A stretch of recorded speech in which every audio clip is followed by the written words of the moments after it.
মানুষ কখনো কখনো আপনাকে দূরে সরিয়ে দিবে, খেয়াল করেন। কখনো কখনো আপনার সাথে সম্পর্ক ছিন্ন করবে, এবং কাছের মানুষ যখন সম্পর্ক ছিন্ন করে অনেকে মনে করে যে হয়তোবা আমি শেষ, আর উঠে দাঁড়াতে পারবো না, আর উঠে দাঁড়াতে পারবো না।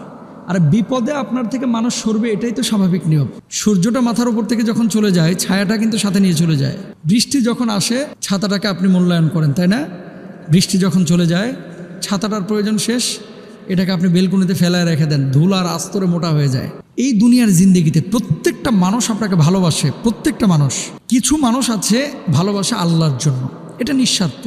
যেমন আমরা বিদেশে যাই, অনেক প্রবাসী ভালোবাসে নিঃস্বার্থ। আর কিছু মানুষ আছে আপনাকে ভালোবাসে স্বার্থের জন্য। তো স্বার্থ যেখানে নাই, আপনাকে কেন ভালোবাসবে? সুতরাং আমাদের আকাঙ্ক্ষা এবং চাওয়া পাওয়ার হিসাবটা মানুষের থেকে না, হবে আল্লাহর কাছ থেকে। এবং মানুষকে আমরা ভালোবাসবো আল্লাহর জন্য, মানুষের কাছে কোনো কিছু পাওয়ার জন্য না।